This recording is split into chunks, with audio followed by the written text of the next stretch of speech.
Assalamualaikum warahmatullahi wabarakatuh. Perkenalkan, nama saya Andri Winanto dengan NIM 70120019. Di sini saya akan mempresentasikan hasil review saya tentang sejarah awal Islam di Singapura dan Thailand. Singapura. Posisi Singapura yang berada di ujung semenanjung Malaya, sebelah tenggara Malaysia, menjadikan sebagai tempat yang paling strategis dalam jalur perdagangan dan lintas jalur laut. Karena posisinya yang strategis itulah, Singapura menjadi tempat yang penting di wilayah Asia Tenggara sejak dahulu kala. Asal-usul Singapura merupakan nama modern yang digunakan sekarang untuk menyebut negara yang terletak di Selat Malaka.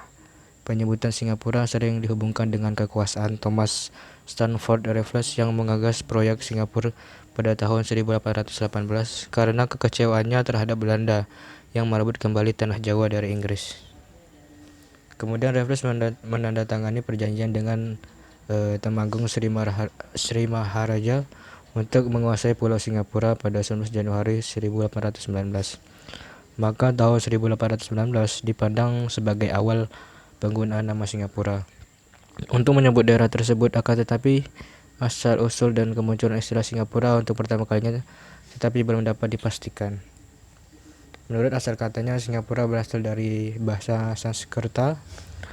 Nama ini terdiri atas dua kata, yaitu singa, nama binatang, buas, dan pura yang berarti kota. Dengan demikian, Singapura juga berarti kota singa. Sebelum Kesultanan Malaka dan Kesultanan Johor menguasai daerah ini, diceritakan bahwa di sana pernah berdiri Kesultanan Tumasik. Adapun sultan-sultan yang memerintah Tumasik sebelum dikuasai oleh Kesultanan Malaka adalah Raja Sri Tribuana dari 1299 sampai 1347. Yang kedua yaitu Raja II Sri Vikramawira dari 1347 sampai 1362.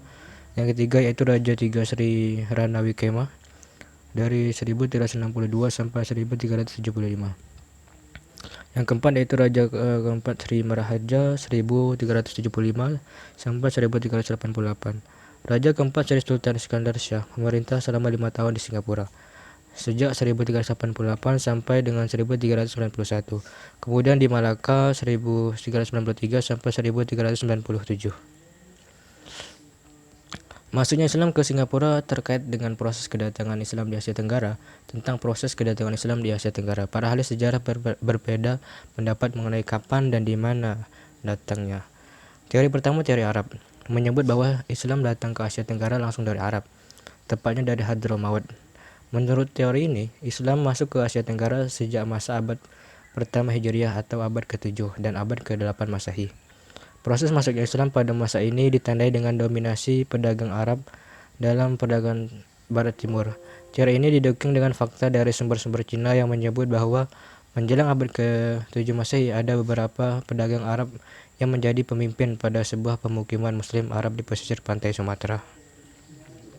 Teori kedua yaitu teori India, yang dikemukakan oleh beberapa ahli dari Belanda, diantaranya Pijanapel 1872, yang mengatakan bahwa Islam di Nusantara datang dari India, tepatnya Gujarat, sehingga teori ini lebih dikenal dengan teori Gujarat. Menurutnya, asal mula Islam menjalin kontak dengan Asia Tenggara berangkat dari wilayah Gujarat dan Malabar. Yang ketiga yaitu teori Bengal, disampaikan oleh Q. Qadarullah Fatimi, yang memberikan kesimpulan bahwa Islam masuk ke Asia Tenggara atau Nusantara melalui Bengal atau Bangladesh. Menurutnya, Islam datang pertama kali di sekitar abad ke-8 Hijriah atau ke-14 Masehi. Kesimpulan ini diambil berdasarkan keterangan Tom Price yang menyatakan bahwa mayoritas orang terkemuka di Pasai adalah orang Bengali atau keturunan mereka. Teori keempat yaitu teori Persia, yang menyatakan bahwa para pedagang Persia lah yang membawa Islam ke Asia Tenggara. Teori ini didukung oleh data yang kuat mengenai pelayaran orang-orang Persia ke India dan melalui wilayah Asia Tenggara menuju Cina. Teori kelima mengatakan bahwa penyebaran Islam di Asia Tenggara didorong oleh pertarungan antara Islam dan Kristen untuk mendapat pengikat atau menganut masing-masing agama. Teori ini digunakan oleh Skell yang berpandangan bahwa pada kenyataannya ekspansi yang dilakukan oleh bangsa Portugis yang kemudian menjadi upaya kolonialisasi merupakan sebuah kelanjutan dari mata rantai perang salib di Eropa dan Timur Tengah. Singapura tempo dulu. Pada pembahasannya sebelumnya telah bahwa pada abad ke-13 dan ke-14 Masehi atau sebelum itu pada masa Sriwijaya, Temasik telah menjadi kota perdagangan yang cukup besar di Semenanjung Malaya. Posisinya yang sangat strategis di ujung Semenanjung Malaya bukan hanya menjadi Temasik menggiurkan untuk dikuasai, tetapi dengan sendirinya ia juga merupakan salah satu pelabuhan penting di Asia Tenggara dalam jaringan perdagangan internasional pada masa itu. Konsentrasi jalur perdagangan di Temasik pada abad ke-14 Masehi bersama dengan kemunculan Malaka sebagai salah satu kekuatan politik dan perdagangan. Perkembangan Islam di Selat Malaka dan sekitarnya semakin insentif dan mengalami kemajuan yang pesat di bawah kekuasaan Kesultanan Malaka. Islam kemudian tersebar ke wilayah-wilayah kekuasaannya mulai Pahang, Terengganu, Kelantan, Selat Malaka, Rokan, Kampar, Siak, Riau, Lingga, dan Indragiri. Perkembangan Malaka yang begitu pesat dalam kurun waktu yang relatif singkat merupakan fakta sejarah yang mengagumkan untuk konteks masanya. Dalam waktu yang tidak selalu lama, sejak lemahnya hegemoni Wijaya menjelang akhir abad ke-19 Masehi, dan setelah melalui satu atau dua generasi, Malaka telah tumbuh menjadi wilayah perdagangan internasional. Di samping sebagai tempat terpenting penyebaran agama Islam, wilayah ini mengalami apa yang disebut Go-West the Booming Dredge, ledakan perdagangan, dan menjadi sebuah pelabuhan yang terpenting di Semenanjung Malaya pada abad ke-15. Dengan demikian, termasuk Islam jika dapat disebut demikian dapat diduga kuat muncul pada masa ledakan perdagangan. Ini karena kota ini merupakan salah satu pelabuhan penting yang dikuasai oleh Malaka saat itu. Thailand Selatan merupakan sejumlah kawasan di Thailand yang berbatasan dengan Semenanjung Malaysia. Tempat ini terdiri dari 14 wilayah. 4 yang diantaranya adalah wilayah Narathiwat, wilayah Patani, wilayah Yala, wilayah Songkhla, dan wilayah Satun. Mayoritas penduduknya adalah orang Melayu dan beragama Islam, meskipun Thailand diperintah oleh kerajaan Buddha. Di Thailand penduduk Muslim sekitar 8% dari 60 juta populasi, dan sekitar 2/3-nya tinggal di 3 provinsi yang terus bergolak, yaitu Provinsi Patani, Yala, dan Narathiwat. Ada lagi provinsi mayoritas Muslim yaitu Satun, tetapi mereka tidak tergabung dalam 3 daerah yang bergolak tersebut karena sebagian besar mereka berasal dari etnis lokal ataupun pendatang dari non-Melayu. Komunitas Muslim di Thailand secara umum bisa dikatakan bersifat plural dari segi asal-usul, namun sebagian sangat besar untuk dikatakan hampir keseluruhan Muslim yang tinggal di 3 provinsi yang berbatasan dengan Malaysia, yaitu Provinsi Patani, Yala, dan Narathiwat, yang hingga kini masih terjadi konflik berkepanjangan. Bisa dikatakan merupakan suku yang tunggal, yaitu suku Melayu atau Muslim Melayu. Sebagian bekas kesultanan Muslim yang besar dan berwibawa, komunitas Muslim di 3 ini memiliki percayaan diri yang besar. Rekrutmen kepemimpinan untuk melawan sejarah Thailand atau pemerintah pusat di awal-awal kemerdekaannya masih berasal dari keluarga dekat keraton yang tinggal di wilayah Patani maupun tinggal di Malaysia. Wilayah dekat perbatasan karena terusir, namun karena kekejaman kerajaan Siam atau kerajaan Thailand atau pemerintah pusat dan juga campur tangan dari Eropa di masa lalu, maka mereka kehilangan pemimpin politik yang kuat berasal dari elit keraton. Di samping elit keraton, kepemimpinan masyarakat di Patani juga berasal dari kalangan pondok atau pesantren. Sebenarnya mereka itu merupakan 5 Ahmad Sahid. Dinamika mayoritas Muslim mencari jalan damai, kepemimpinan kultural atau normal. Karena kurangnya kepemimpinan dari keraton, maka mereka pun harus tampil. Hal ini disebabkan dari berbagai kebijakan pemerintah pusat yang bersentuhan langsung dengan kebijakan pendidikan pesantren, seperti larangan penggunaan bahasa Melayu secara formal dan larangan tradisi kultural lainnya, yang notabene merupakan tradisi Melayu yang juga diklaim sebagai tradisi Islam itu sendiri. Pada periode berikutnya, perlawanan dengan pemerintah pusat dari pemimpin yang banyak berasal dari kalangan tradisi atau kepemimpinan kultural, seperti pemimpin pondok. Bersamaan muncul pula pemimpin terdidik namun memiliki penguasaan agama yang kuat sehingga pengaruhnya meluas di masyarakat.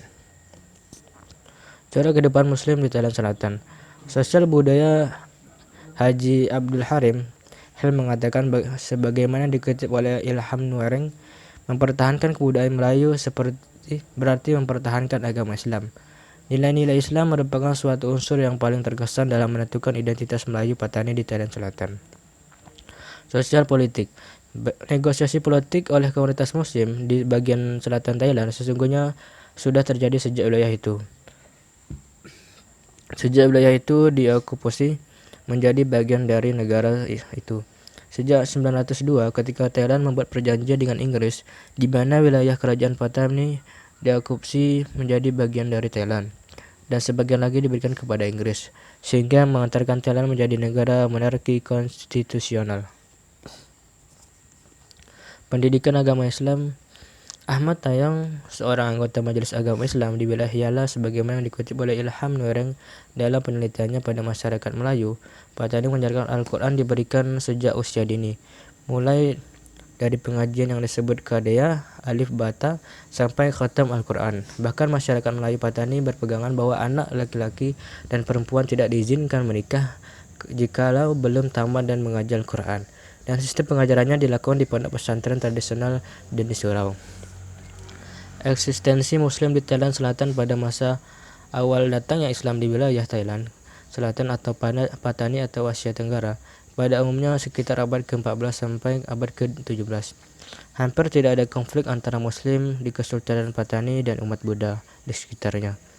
Kalaupun ada konflik dan perang pada saat itu adalah untuk saling menaklukkan dan menguasai, tetapi masing-masing pihak memiliki kedaulatannya sendiri. Analisis faktor terjadi konflik di Thailand Selatan. Dari sudut politik, Thailand Selatan sudah lama mengalami konflik yang mengakibatkan hadirnya pemberontak di kalangan Melayu dengan tujuan untuk merebut kembali kemerdekaan Patani. Pada awalnya, pemberontakan dikepalai oleh kelompok dari istana yang berjuang untuk mengembalikan semua tahta kesultanan yang dikuasai oleh kerajaan Siam. Namun hal tersebut tidak berhasil. 17 Abdul Batin bin Salman, pemikiran dan model gerakan Islam minoritas Thailand, konflik pada masyarakat Melayu Patani di Thailand Selatan karena kerajaan Thailand menetapkan jabatan Sultan Melayu. Patani tidak lagi memiliki sultan, namun telah diganti dengan jabatan gubernur. Walaupun hal tersebut sudah ditetapkan, pemberontakan masih saja berlangsung. Kali ini mayoritas pemberontak dipimpin oleh golongan agama. Hal ini dikarenakan kerajaan Thailand ingin menghapuskan hukum syariat agama dan diganti dengan hukum aturan sipil.